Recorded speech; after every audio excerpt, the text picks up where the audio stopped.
السلام علیکم ورحمۃ اللہ وبرکاتہ۔ اعوذ باللہ من الشیطان الرجیم، بسم اللہ الرحمن الرحیم۔ اللہم عرفنی نفسک فإنک إن لم تعرفنی نفسک لم أعرف نبیک۔ اللہم عرفنی رسولک فإنک إن لم تعرفنی رسولک لم أعرف حجتک۔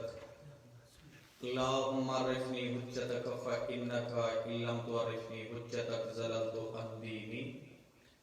یا مقلب القلوب والابصار، یا مدبر اللیل والنہار، یا محول الحول والاحوال، حول حالنا الى احسن الحال۔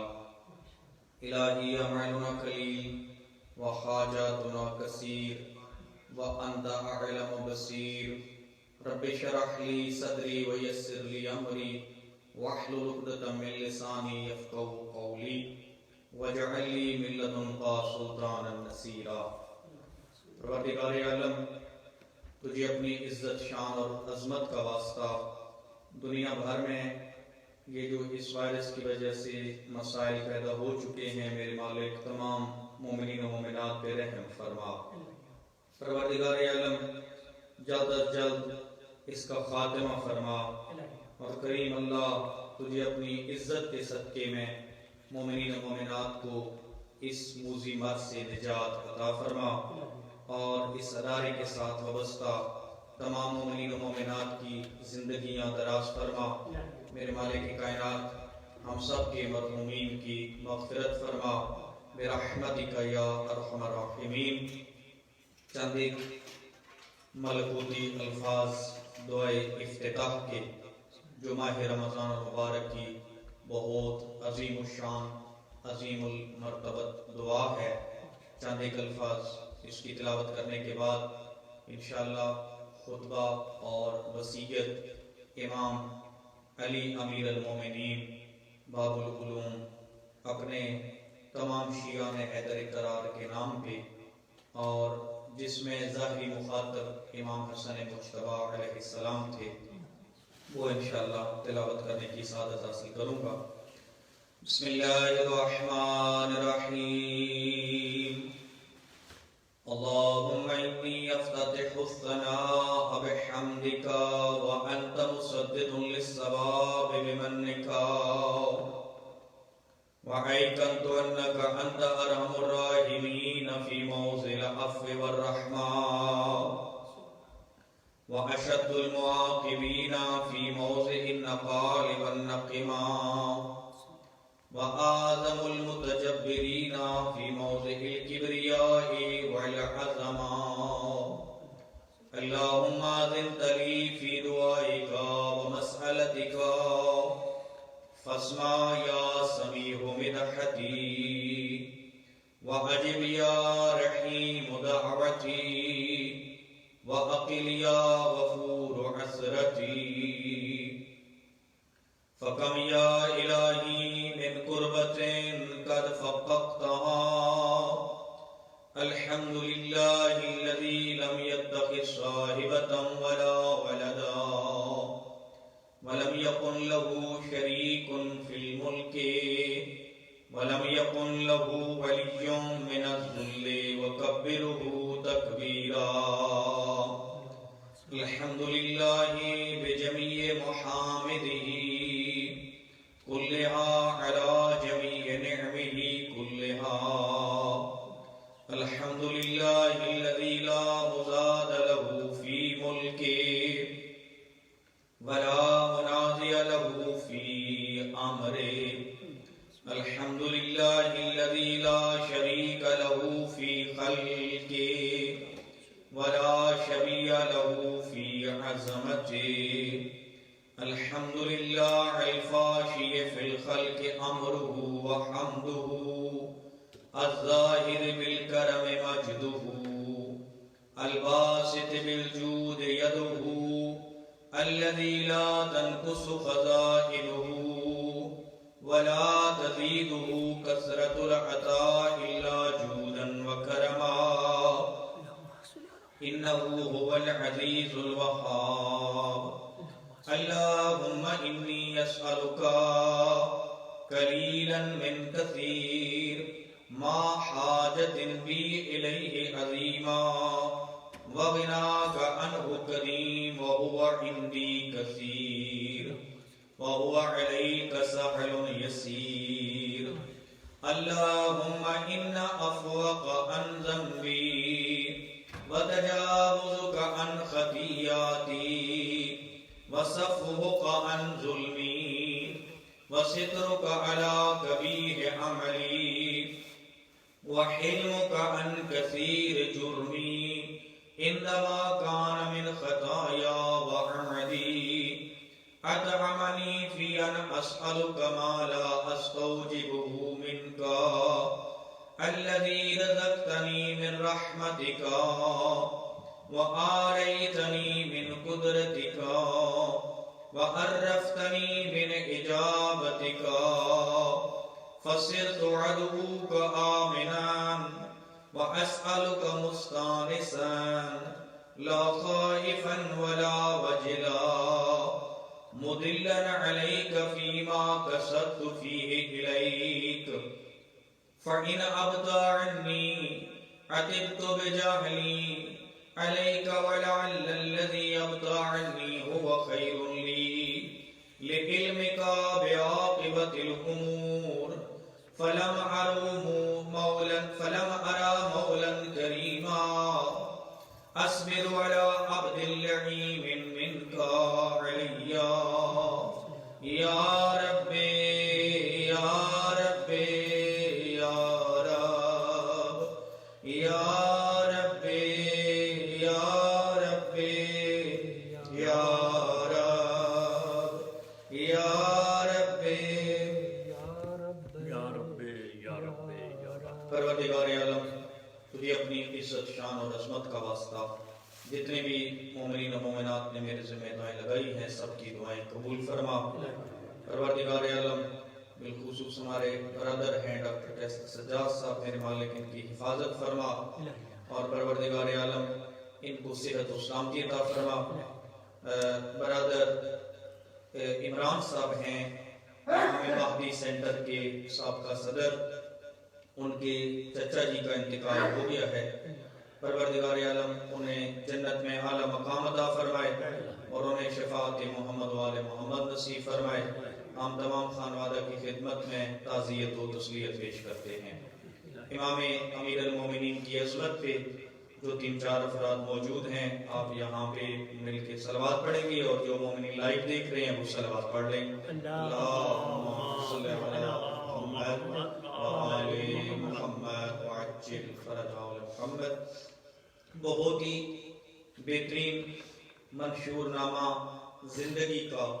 زندگی کا ایک اہم ترین ٹاپک انسانی حیات کا ایک اہم ترین اصلاحی پہلو جو نہج البلاغہ میں امیر المومنین آقا علی ابن ابی طالب کے فرامین ذیشان سے اخذ کیا جا رہا ہے جس میں ظاہری خطاب یا تو امام حسن مجتبی علیہ السلام کو ہے یا جناب محمد ابن انفیہ کو ہے لیکن حقیقتاً یہ خطاب پوری اپنے آنے والے قیامت تک آنے والے شیعہ اور فالورز حضرات کے نام کا ہے کہ زندگی کو سدھارنے کا ایک بہترین طریقہ کار ایک منشور ہے اس میں تربیت اولاد کے اہم ترین موارد ذکر ہیں اہم ترین پوائنٹس ذکر ہیں تربیت اولاد کیسے کرنی ہے اولاد کے ساتھ انسان کا تعلق کیسا ہونا چاہیے اولاد کی کوتاہیوں کے ساتھ اولاد کی اچھی صفات کے ساتھ ہم نے کس طرح ان کو مزید مینج کرنا ہے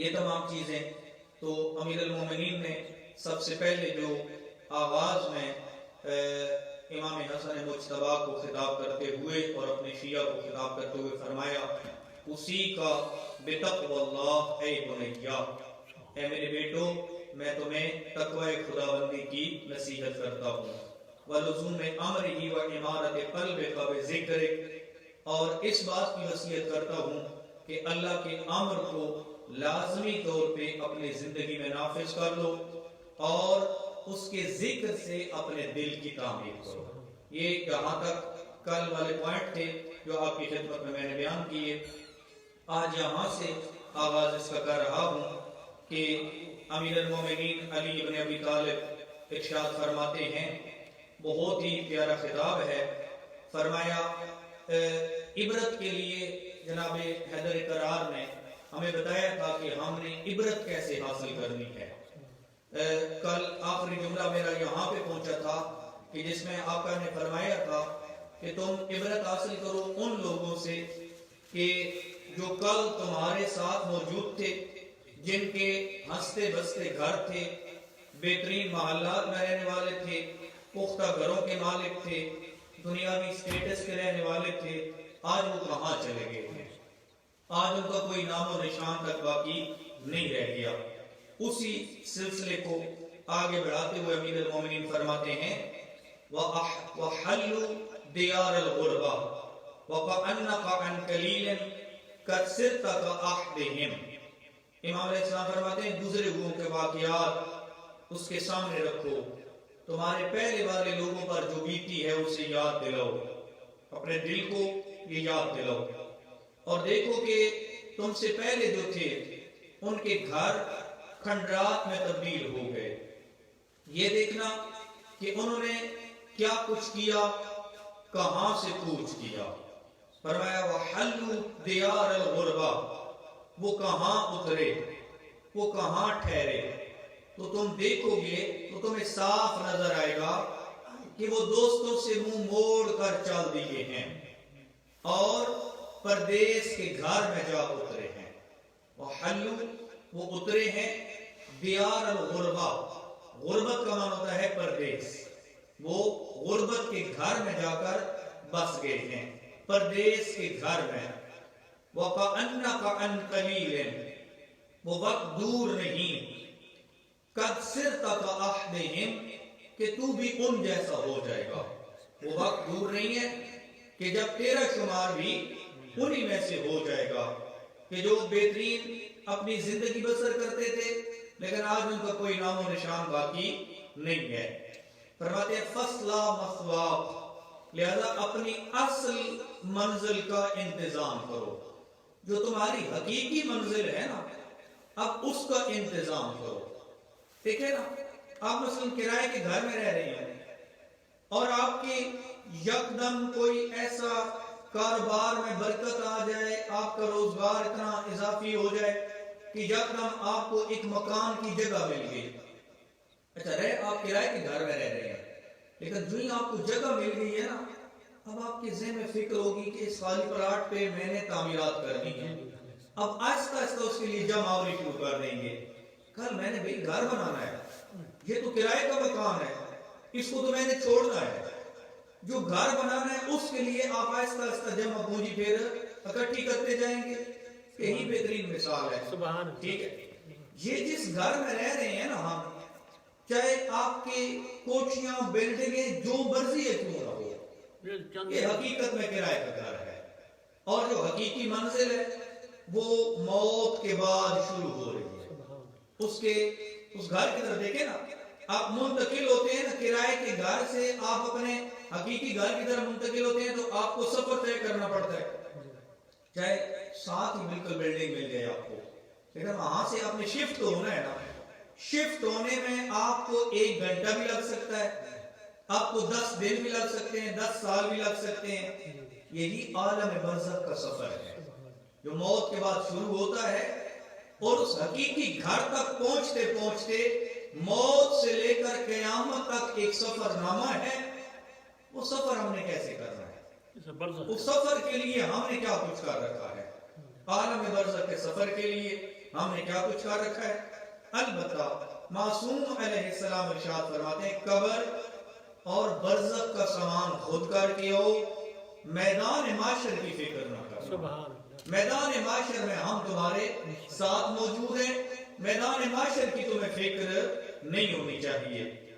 میرے محترم امیر المومنین آقا ارشاد فرماتے ہیں فَصْلَا مَثْوَاقَ، تو وہ وقت دور نہیں ہے کہ جب تمہارا شمار بھی ان میں سے ہونے لگے گا، لہذا اپنی حقیقی منزل کا انتظام کرو۔ وَلَا تَبِعْ آخِرَتَكَ بِدُنْيَا، کتنا پیارا جملہ امیر المومنین کا فرمان ہے۔ یقین کرے ایک ایک فرمان پہ اگر بندہ دقت کرے تو ہماری زندگی کی اصلاح کے لیے کافی ہے۔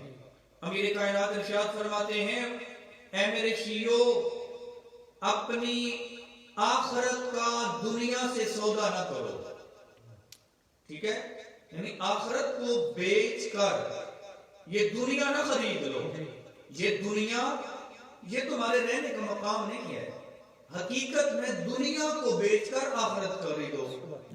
فرمایا تم دنیا کو خرید نہ لو، اپنی آخرت کا سودا کر کے جو چیز جانتے نہیں ہو۔ یہ بھی ہر وقت ہمارے مسائل جو پیش آتے ہیں۔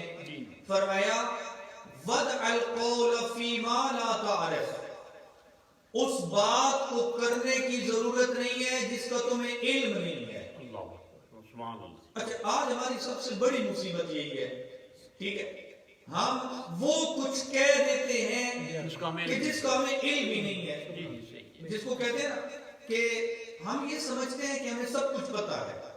دین میں سب سے بڑی خرابی وہاں پیدا ہوتی ہے کہ جہاں پہ انسان اپنی طرف سے من گھڑت مسائل بیان شروع کر دے۔ آپ کو پتا ہے یہ سوال جواب کا سیشن بھی ہے، سوال جواب آپ بھی کر سکتے ہیں، جو مومنین و مومنات لائیو دیکھ رہے ہیں وہ بھی سوال جواب کر سکتے ہیں فقہی یا دیگر۔ میں نے پہلے دن ایک بات عرض کی تھی، اگر مجھے جواب پتہ ہوا تو میں فی الفور آپ کو دوں گا، اگر نہ پتہ ہوا تو میں دوسرے دن تحقیق کر کے چیک کر کے دوں گا۔ یقین کیجئے کہ یہ میری نجات کے لیے جملہ ہے۔ من گھڑت بیان کر کے آپ سے داد لے لینا یہ میری نجات نہیں ہے۔ حقیقی نجات کیا ہے کہ میں آپ کو صحیح بات بتاؤں، اور میرے لیے شرم کی بات یہ نہیں ہے کہ میں 2 دن وقفے سے بتاؤں، شرم کی بات یہ ہے کہ غلط بتاؤں۔ غلط بتانا یہ غلط ہے، لیکن لیٹ بتانا یہ غلط نہیں ہے۔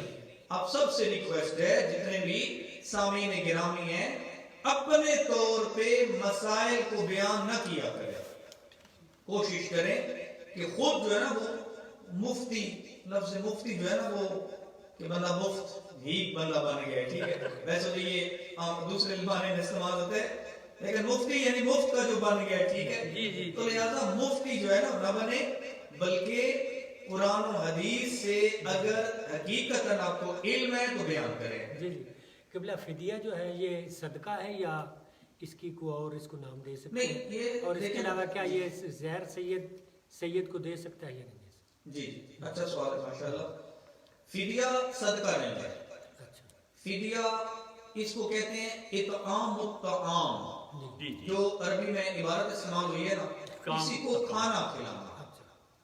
ایک بندہ مریض ہے یا بوڑھا ہے اور روزے نہیں رکھ سکتا، اس نے اپنے روزے کے بدلے میں 1 دن کا کھانا کسی ایک فرد کو کھلانا ہے، یہ فدیہ ہے، ٹھیک ہے۔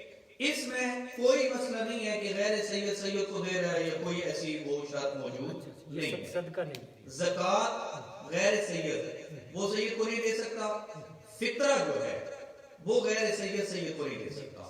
فدیہ ہو گیا یا کفارے کے، مثلا آپ کفارہ دینا چاہتے ہیں، آپ پہ کفارہ واجب ہو گیا ہے، تو اس میں سادات 60 مساکین میں اگر سید بھی ہیں تو کوئی حرج موجود نہیں ہے، لیکن فطرے کی رقم اور اسی طرح زکوٰۃ کی رقم، یہ 2 قسم کی رقم جو ہے وہ آپ سادات کو نہیں دے سکتے۔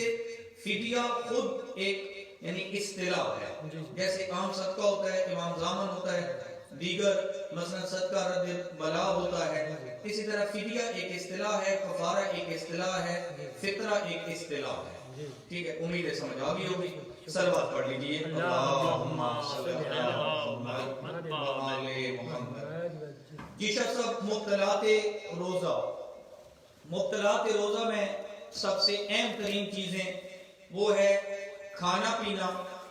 کھانے پینے سے آپ کو پتہ ہے کہ روزہ باطل ہو جاتا ہے۔ اس کے علاوہ تقریباً یہ کل چند ایک چیزیں ہیں، کھانا اور پینا سب سے پہلا ہو گیا۔ اس کے علاوہ ہم بستری کرنا، استملاء کرنا، یعنی کوئی ایسا کام جس سے انسان خود اپنے اوپر غسل واجب کر لے، یہ 3 چیزیں ہو گئی۔ چوتھی چیز ہے خدائے تعالیٰ پر اور ائمہ معصومین علیہم السلام پر جھوٹ بات منسوخ کرنا. اگر ایک فرمان معصوم نہیں ہے، جان بوجھ کر کہہ دیا جائے کہ یہ معصوم کا فرمان ہے تو اس سے بھی روزہ باطل ہو جاتا ہے. لہذا بڑی دقت ضروری ہے. میں نے بھی نظر بلاغت کو خطبہ سے شروع کر دیا کہ میری اپنی بات کوئی شامل نہ ہو، ایسا نہ ہو کہ بھوکے رہ جائیں اور روزہ ہی باطل ہو. لہذا بہت دقت کرنی ہے. غبار حلق تک پہنچانا، مثلا بہت زیادہ مٹی اڑ رہی ہے یا اسی طرح شدید کثیف قسم کا دھواں ہے اور وہ حلق تک پہنچ جاتا ہے تو اس سے بھی روزہ باطل ہو جاتا ہے. مشہور قول کی بنا پر پورے سر کو پانی میں ڈبونا، اس سے بھی روزہ باطل ہو جاتا ہے. پانی میں پورے سر کو بندہ ڈبولے جس کو غسل ارتماسی کہتے ہیں. غسل ارتماسی روزے کی حالت میں ٹھیک نہیں ہے. پورے سر کو پورے بدن کو ڈبونا. شاور کے نیچے کوئی حرج نہیں ہے. شاور کے نیچے کوئی حرج نہیں ہے. تالاب وغیرہ میں یا کسی ایسی چیز میں مکمل ڈبکی لگانا وہ ٹھیک نہیں ہے. اسی طرح اگر آپ رات کو مجنب ہوئے ہیں یا مثلا جو مخصوص ایام والی خاتون ہے اس کے رات کو مثلا وہ ختم ہوئے پیریڈ، صبح کی اذان سے پہلے غسل کرنا واجب ہے. غسل اذان فجر سے پہلے واجب ہے. اگر غسل نہیں کریں گے اور روزہ رکھ لیا ہے یا روزے کی نیت کر لی ہے اور آدھا پونا گھنٹہ بھی گزر گیا ہے آگے اور غسل نہیں کیا تو روزہ باطل بھی ہوگا اور کفارہ بھی ہوگا. لہذا اذان صبح تک جنابت اور خاتون کے پیریڈز وغیرہ کی حالت میں اگر موجود ہے اور ختم ہو گئے ہیں تو اس سے غسل کرنا واجب ہے. اسی طرح قے کرنا، جان بوجھ کر اگر بندہ حلق میں انگلی ڈال کے کہتا ہے کہ میری طبیعت خراب ہو رہی ہے اور قے کرے تو اس سے بھی روزہ باطل ہو جاتا ہے. ایک ہے اچانک گلے کے پانی کا باہر آ جانا، اس سے کوئی حرج نہیں ہے. البتہ اس کو باہر پھینکے، اس کو اندر نہ جانے دیں. آنکھوں میں دوائی ڈال سکتے ہیں؟ جی دوائی ڈال سکتے ہیں، شرط یہ ہے کہ اس کا زیادہ اثر حلق تک نہ پہنچے. آنکھوں میں دوائی ڈالنا، سرما ڈالنا یہ مکروہات میں ہے اور اگر اس کا حلق تک زیادہ اثر جاتا ہے تو اس کی تری معلوم ہوتی ہے تو پھر اسے اجتناب بہتر ہے. بسم اللہ الرحمن الرحیم. یہاں پہ بات پہنچی تھی کہ لا تعرف الخطاب فیما لم تکلف. پہلی بات تو یہ ہے دع القول فیما لا تعرف، جو چیز جانتے نہیں ہو وہ نہ بتاؤ. دوسری چیز والخطاب فیما لا تکلف، جو چیز تم سے پوچھی نہیں گئی ہے اسے بھی نہ بتاؤ. ہم یہ کرتے ہیں کہ ہم کوئی پوچھے یا نہ پوچھے اپنی طرف سے بتانا شروع. البتہ علماء کے لیے یہ بات نہیں ہے. علماء نے ظاہری بات ہے اپنی طرف سے کچھ مسائل، حقیقی جو مسائل ہیں وہ بتانے ہیں قوم کو، تب جو ہے وہ قوم میں سوالات پیدا ہوں گے. اب یہ بات ہمارے لیے جو ہے وہ ٹھیک نہیں ہے کہ ہم بالکل گفتگو ہی نہ کریں جب تک کوئی پوچھے ہی نہ. وہاں پہ یہ بات نہیں ہے، بلکہ یہ عام لوگ کے لیے ہے کہ جس چیز کے بارے میں تمہاری ذمہ داری ہی نہیں ہے، جس چیز کی تمہاری ذمہ داری ہی نہیں ہے وہ تم نہ اس کو خطاب کرو. وَمْسِكْ عَنْ طَرِيقٍ إِذَا خِفْتَ ضَلَالَتَهُ، بہت پیارا فرمان ہے. امیر کائنات ارشاد فرماتے ہیں اس راستے پہ نہ جاؤ جس میں بھٹکنے کی سرگردانیاں دیکھ رہے ہو.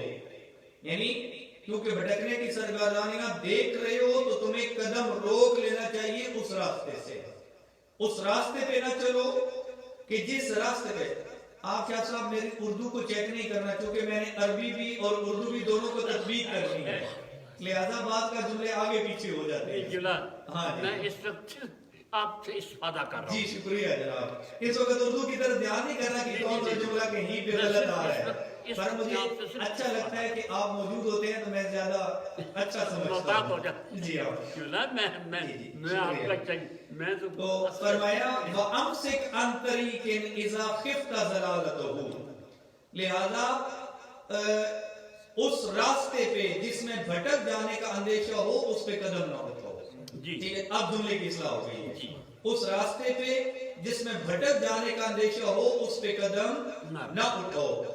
فَإِنَّ الْكَفَّ عِنْدَ حَيْرَةِ الزَّلَالِ خَيْرٌ مِّن رُكُوبِ الْأَهْوَالِ.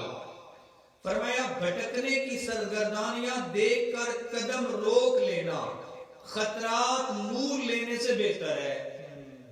ٹھیک ہے, آپ کو سامنے نظر آ رہا ہے کہ اس میں بھٹک سکتا ہوں. وہ خطرہ مول لینے کی نسبت بہتر نہیں ہے کہ بندہ قدم روک لے. یہاں پہ انسان کو پتہ ہے کہ یہاں پہ میرے لیے گمراہی ہے. گمراہی میں پڑنے سے بہتر ہے کہ بندہ اس سے پہلے ہی اجتناب کر لے. جس راستے, یہ صرف ایسا نہیں ہے کہ میں نے ایک سفر کرنا ہے, عقائد کے بارے میں بھی ہے, نظریات کے بارے میں بھی ہے, جماعت کے بارے میں بھی ہے, ایک گروہ کے بارے میں بھی ہے. اگر آپ کو یقین ہے کہ اس میں میرے بھٹکنے کے چانس ہیں تو اس خطرات میں پڑنے کی بجائے بہتر ہے کہ اسے اجتناب کر لیا جائے. پھر ارشاد فرماتے ہیں وَأَمُرْ بِالْمَعْرُوفِ تَكُنْ مِنْ أَهْلِهِ. ایک تو امر بالمعروف کر, دوسرا خود اس پہ عمل کر. بہت پیارا ایک واقعہ کہ امام معصوم علیہ السلام کی خدمت میں ایک شخص آیا کہ آپ نے چند دن پہلے مجھے سینڈ کیا تھا. بہت پیارا واقعہ. امام معصوم علیہ السلام کی خدمت میں ایک شخص آیا تو آ کے کہتا ہے کہ مولا, مبلغ تھا ہماری طرف, وہ کہتا ہے کہ مولا میں تبلیغ دین کے لیے آپ کا طالب علم بن کر جا رہا ہوں, مولا مجھے کچھ ارشاد فرمائیے. فرمایا کہ کوشش کرو تمہیں تبلیغ دین میں زبان استعمال نہ کرنی پڑے. اللہ اکبر, زبان استعمال نہ کرنی پڑے. یقین کیجیے اتنا زبردست فرمان ہے, یعنی ہمارا عمل ایسا ہونا چاہیے کہ ہمیں کہنے کی ضرورت ہی محسوس ہو. میں خود جھوٹ سے اختلاف نہیں کرتا, میں آپ کو کیا بتاؤں گا. کیا حکمت آمیز بات. میں خود غیبت میں مبتلا ہوں تو میں آپ کو اگر منع بھی کرتا ہوں آپ پہ اثر ہی نہیں ہوگا. جی صحیح. اسی طرح میں خود اگر لغویات سے اجتناب کرتا ہوں تو آپ پہ میں امر بالمعروف کر سکتا ہوں. فرمایا امر بالمعروف کرو تکن من اہلہ, خود بھی اہل خیر میں رہو. فرمایا کہ وَنْكَرِ الْمُنْكَرَ بِيَدِكَ وَلِسَانِكَ, اور اسی طرح تم نیکی کی تلقین کرو, برائی کو روکتے رہو ہاتھ اور زبان سے. یدے کا ہاتھ, لسان زبان. ہاتھ سے روکنے کا مطلب یہ ہے کہ تم خود بھی باز آ جاؤ اور اپنی زبان کو بھی قابو میں رکھو. فرمایا وَجَاهِدْ فِي اللَّهِ حَقَّ جِهَادِهِ وَلَا تَأْخُذْكَ فِي اللَّهِ لَوْمَةَ لَائِمٍ, اور یاد رکھو خدا کی راہ میں جہاد کا حق ادا کرو, اس کے بارے میں کسی ملامت کرنے والے کی ملامت کا اثر نہ ہو. جہاد کی دو قسمیں ہیں, ایک ہے جہاد اصغر, ایک ہے جہاد اکبر. جہاد اصغر کیا ہے؟ میدان جنگ میں تلوار کے ذریعے جہاد, یا جو ہمارے سپاہی حضرات آج کے دور میں یعنی بندوق سے, رائفل سے, دیگر اوزار سے جو جہاد کرتے ہیں, وطن کی حفاظت کے لیے جو جہاد ہوتا ہے, دین کی حفاظت کے لیے جو جہاد ہوتا ہے, یہ جہاد اصغر ہے. ایک جہاد اکبر ہے. جہاد اکبر یقین کیجیے مشکل ہے. یہ بہت مشکل ہے. جہاد اکبر ہوتا ہے اپنے نفس سے. ٹھیک ہے, نفس کے ذریعے نفس سے جہاد ہے نا, یہ جہاد اکبر ہے. اور اگر انسان اس میں کامیاب ہو جائے تو حقیقت بہت بڑا مجاہد ہے. مجاہد فی سبیل اللہ. ایک تو وہ ہو گیا نا کہ جو میدان جنگ میں نکلا ہوا ہے, ایک مجاہد فی سبیل اللہ کو ہے جو اپنے نفس سے لڑائی میں ہے. رمضان اور مبارک کا چاند نظر آیا, دعا امام زین العابدین مشہور و معروف ہے, چاند کو دیکھ کر آپ نے دعا پڑھ لی, الحمدللہ بہت اچھی بات ہے. لیکن چاند کو دیکھ کر ایک وعدہ بھی تو کرنا ہے نا. وعدہ کیا کرنا ہے؟ وعدہ یہ کرنا ہے کہ جو بری عادتیں 29 شعبان تک میرے اندر تھیں, میں یہ وعدہ کرتا ہوں کہ میں آج سے اب وہ ختم کر رہا ہوں. یہاں سے جہاد بالنفس شروع ہو گیا, یہاں سے اپنے آپ کے اندر جہاد شروع ہو گیا. ایک دعا مانگا کرے اپنے لیے, میرے لیے, سب کے لیے کہ پروردگار تو ہمیں نفس امارہ سے نکال کر نفس لوامہ عطا کر. نفس امارہ کیا ہے؟ قرآن کے الفاظ ہے نا, وما ابرئ نفسی ان نفس لامارۃ بالسوء. میں نفس سے بری و ذمہ نہیں ہوں. نفس سے گمراہ جو ہے نا وہ انسان کو برائیوں پہ ابھارتا ہے. جی جی جی, یعنی وہ دیکھیں نا, برائی کو اتنا خوبصورت کر شیطان آیا ایک نبی کے پاس، اللہ، ٹھیک ہے، انبیاء کی گفتگو ہوتی رہتی تھی شیطان سے. جی جی ایک نبی کے پاس آیا تو نبی کریم نے پوچھا علی نبینا علیہ الصلوۃ والسلام کہ یہ بتاؤ تم کس طرح مومن پہ قابو پاتے ہو؟ جی جی شیطان نے کہا اے اللہ کے نبی میں دنیا کو خوبصورت کر دیتا ہوں، اللہ، ایک چیز، اس کے علاوہ میں گناہ کو خوبصورت کر کے پیش کرتا ہوں. ٹھیک ہے، گناہ اتنا خوبصورت کر کے پیش کرتا ہے نا شیطان، جی جی جی پھر انسانی نفس اس کے پیچھے چل پڑتا ہے. جی صحیح، مثلا انسان کا سارا کر لیتا. آپ روزے میں ہیں، آپ باہر نکلے، ایک خوبصورت ترین عورت کو بغیر پردے کے شیطانی صفت نے باہر نکال دیا. ٹھیک ہے، یہ خوبصورت ترین عورت ہے، بغیر پردے کے باہر نکلی ہوئی ہے. اب فوراً نفس امارہ وہاں پہ جاگا کہ بھئی دیکھنا چاہیے کیا خوبصورت ہے. شیطان نے کیا کیا؟ شیطان نے اس کو خوبصورت کر کے پیش کیا. جی جی نفس انسانی نے کیا کیا؟ نفس نے گمراہی کی طرف، برائی کی طرف قدم اٹھا لیا. جی یہ گناہ ہو گیا. ٹھیک ہے، دعا کیا کرنی ہے؟ جو بات میں عرض کر رہا تھا، دعا یہ کرنی ہے کہ میرے اللہ، یہ جو رمضان المبارک کی راتیں ہیں نا، جن میں رات کو قیام کرنا مستحب ہے، دن کو روزہ رکھنا مستحب ہے، میرے اللہ ان راتوں میں اور ان دنوں میں جو تو نے رحمتیں اور برکتیں عطا کر رکھی ہیں نا، ایک دعا میری قبول کر لے. اللہ، واہ واہ، وہ یہ ہے نفس امارہ ختم کر دے، نفس لوامہ عطا کر دے. اللہ، نفس لوامہ کیا ہے؟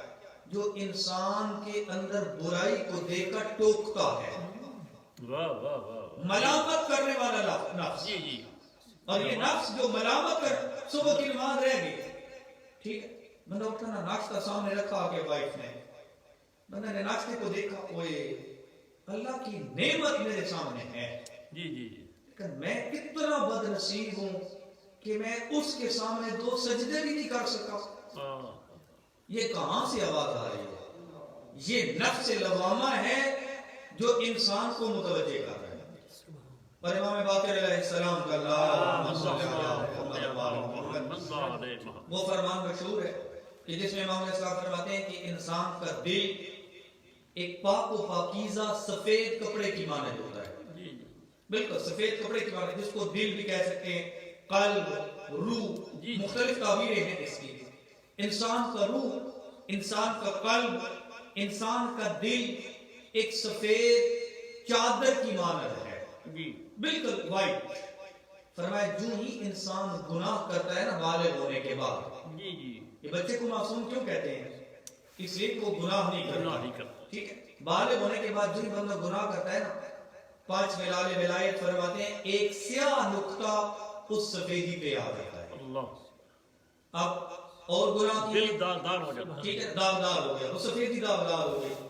اب اور گناہ کیے، امام باقر علیہ السلام فرماتے ہیں یہ نقطہ پھر بڑھتا رہتا ہے، اس کی سیاہی پھر بڑھتی رہتی ہے. جی جی، میں نفس لوامہ پہ آ رہا ہوں، ٹھیک ہے نا، یہ سیاہی پر گناہ کرتا گیا، اس کی سیاہی بڑھتی گئی حتیٰ کہ سفیدی اینڈ ہو گئی.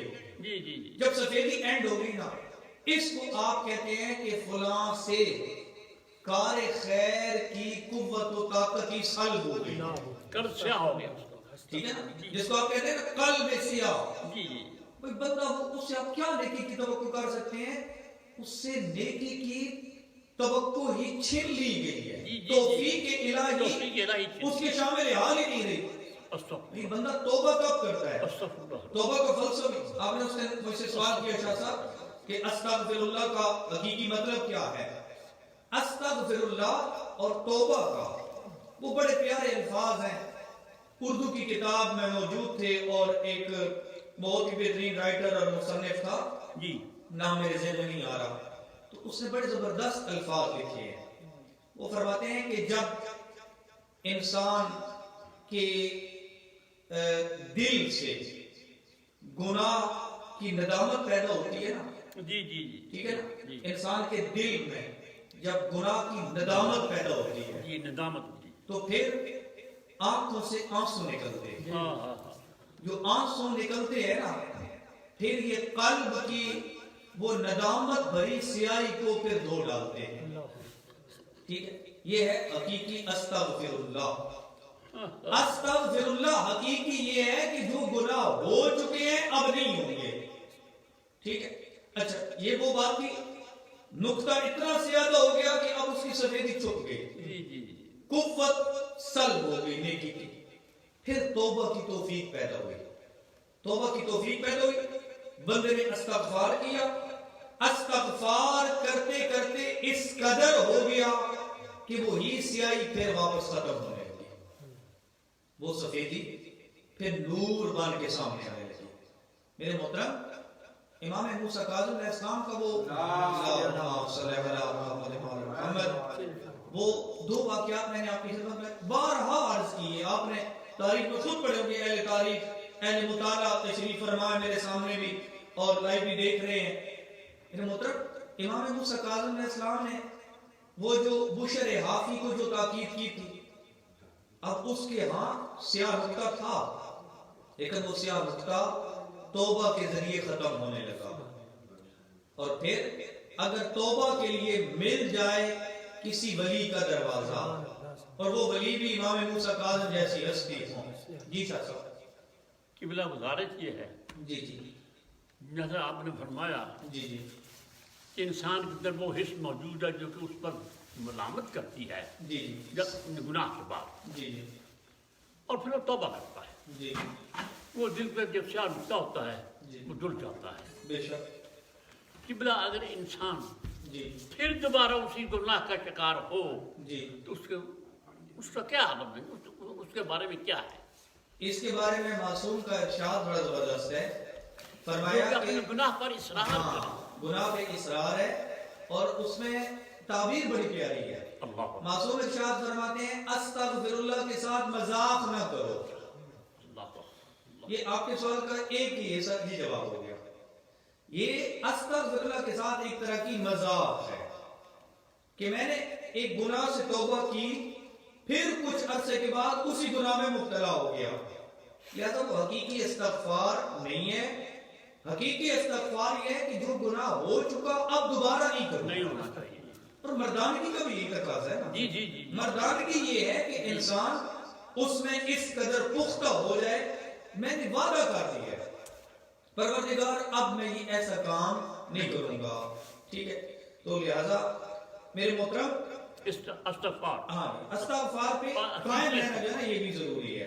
نفس لوامہ، نفس لوامہ بڑا قیمتی ہے. جی جی جی. اور پھر اعلیٰ ترین منزل ہے نفس مطمئنہ. جی جی صحیح ہے. جب نفس مطمئنہ پہ انسان پہنچ جائے نا، پھر غیب سے آواز آتی ہے یا ایھا النفس المطمئنہ سبحان ارجعی الی ربک راضیۃ مرضیہ. سبحان اللہ. اللہ اکبر. واہ واہ. کیا مقام ہے. اقبال کا ظاہر شعر ہے نا کہ خدا بندے سے خود پوچھے بتا تیری رضا کیا ہے.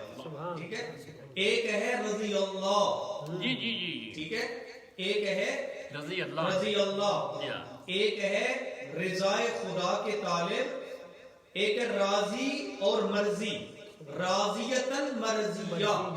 یہ اللہ سے راضی اور اللہ ان سے راضی. سبحان اللہ. ٹھیک ہے، یہ ہے نفس مطمئنہ کی منزل. اور یہ پھر امیر المومنین کے عظیم بیٹے آقا حسین ابن علی علیہ السلام کا کمال ہے کہ جو جناب حسین علیہ السلام نے میدان کربلا میں کائنات کو عطا کیا ہے. میرے محترم، ہاں ریاض شاہ صاحب کمنٹس کر رہے ہیں، وہ فرما رہے ہیں آپ کے سوال کے جواب میں کہ اس پر حد جاری کریں گے. ہاں جی، وہ فرما رہے ہیں کہ اس ایسی شخص پر حد جاری کر دی جائے. البتہ یہ شاہ صاحب کا اپنا فرمان ہے، لہذا لیکن اس کو ضرور جو ہے نا وہ کچھ نہ کچھ سزا تو ہونی چاہیے. کم از کم یہ ہے کہ وہ کفارہ اس پہ بنتا ہے کہ جو گناہ پر گناہ کرتا ہے استغفر اللہ کے بعد. جی جی صحیح. ہاں جی. پھر فرمایا امیر المومنین ارشاد فرماتے ہیں کہ اللہ کی راہ میں جب جہاد کرتے ہو نا تو ملامت کرنے والے کی ملامت پھر تمہیں فکر نہ دے. ایسا نہ ہو کہ تم پہ کسی ملامت کرنے والے کی ملامت کا اثر نہ ہو. فرمایا حق جہاں ہو سختیوں میں بھی پڑھ کر اس تک پہنچ جاؤ. جی جی فرمایا کہ وَخُذِّ الْغُمَرَاتَ لِلْحَقِّ حَيْثُ كَانَ، حق تک پہنچنے کے لیے جتنی بھی سختیاں برداشت کرنی پڑتی ہیں وہ برداشت کرو، اللہ. لیکن حق کو ضرور حاصل کرو. جی جی جی فرمایا وَتَفَقَّهَ فِي الدِّينِ، دین میں سوجھ بوجھ لازمی پیدا کرو. جی جی دین کی کم از کم سوجھ بوجھ یہ ہے حلال خدا اور حرام خدا کا علم ضروری ہے. جی جی پھر فرمایا کہ وَأَوِّدْ نَفْسَكَ التَّصَبُّرَ عَلَى الْمَكْرُوهِ، جی یہ آج کے دور کے لیے بالخصوص اس ٹائم کے لیے فرمایا کہ سختیوں کو جھیل لے جانے کی خوگر بنو، جھیلنے کے خوگر بنو. ٹھیک ہے، یعنی سختیوں کو برداشت کرنے کی عادت اپناؤ. جی جی جی خود سختیاں، یہ بیماری جو آئی ہوئی ہے جی اس کو برداشت کرنے کی عادت اپنا لو. آج پچھلی رات کو میں نے ایک ٹاک شو دیکھا، اس میں وہ اینکر جو ہے وہ مایوسی پھیلا رہا تھا. ٹھیک ہے، اچھا آج دن کو میرے ذہن میں ایک سوال آیا کہ یہ جو لاک ڈاؤن چل رہا ہے، یہ جو دنیا کے حالات چل رہے ہیں، فلائٹیں بند ہیں، کوئی ارد گرد آ جا نہیں سکتا، یہ شاید شیب ابی طالب کے 3 سال سے زیادہ سخت تو نہیں ہے. نہیں کیا خیال ہے؟ قبلہ یہ کیا اور ہاں جی، شیب ابی طالب میں جو سختیاں تھیں وہاں پہ کیا حالات تھے؟ یعنی آپ کے گھروں میں خوراک تو موجود ہے، آپ الحمدللہ یہ ایک دوسرے کا حال احوال پوچھ رہے ہیں، سارا کچھ ہے، آپ اپنی فیملیز میں موجود ہیں، لیکن وہ حالات تو نہیں ہے.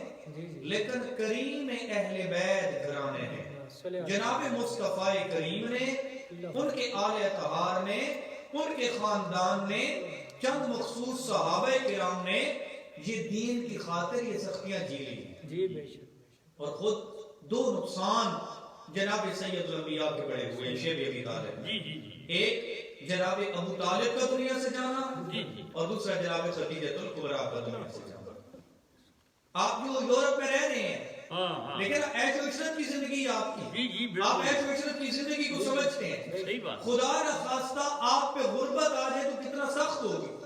قبلہ ہم غریب اگر امیر ہو جائے نا تو وہ آسانی سے اپنی غربت کے دنوں کو بھول جاتا ہے، وہ خوشیوں میں اپنے مشکل والے دن بھول سکتا ہے.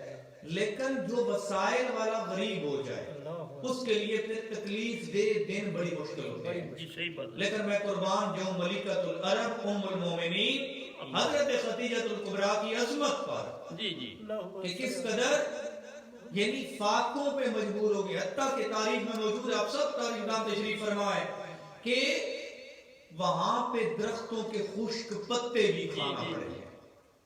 اور جناب سیدہ فاطمہ زہرا سلام اللہ علیہا کی عمر مبارک کتنی تھی اس وقت شیب ابی طالب ہے؟ صرف 3.5 سال.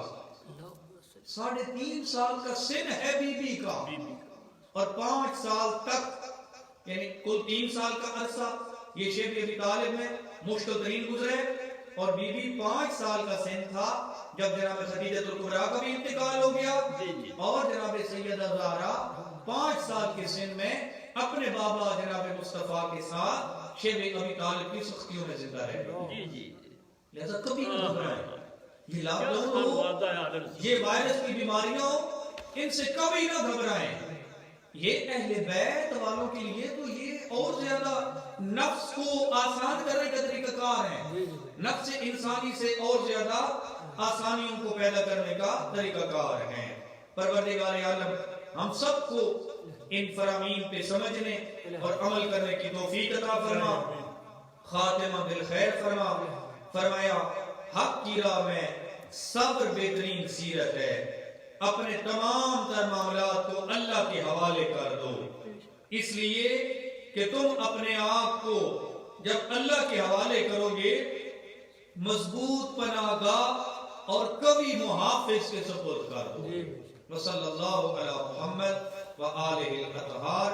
پروردگار عالم آج کی اس افطار کا ثواب 4 معصومین علیہ السلام کے صدقے میں برادر محترم سید رئیس المہدی صاحب کے والدین مرحومین، ان کے بھائی سید انیس کاظمی مرحوم اور شاہ صاحب کے بھائی بھتیجے سید میسم کاظمی مرحوم اور اسی طرح شاہ صاحب کی خالہ مرحومہ کے روح کو اور سید ندیم علوی کے روح کو اور ان کے خاندان کے دیگر مرحومین کے ارواح کو ایصال فرما، انہیں جنت میں اعلیٰ مقام عطا فرما، شفاعت محمد و آل محمد نصیب فرما، شاہ صاحب کو اور ان کی اہلیہ کو صحت و سلامتی عطا فرما، آفات و بلیات زمانہ سے محفوظ فرما۔ پروردگار عالم ہم سب کو دین پہ عمل کی توفیق عطا فرما، حقیقت دین کو سمجھنے کی توفیق عطا فرما۔ جتنے بھی مومنین و مومنات التماس سے دعا کہنے والے ہیں سب کی شرعی حاجات کو اپنی بارگاہ میں قبول فرما برحمتک یا ارحم الراحمین۔ اب سب سے گزارش ہے کہ ایک دفعہ سورہ فاتحہ اور 3 دفعہ سورہ اخلاص پڑھ کر مرحومین کے نام اعمال میں اللہ کا نام ہے۔ الحمدللہ رب العالمین۔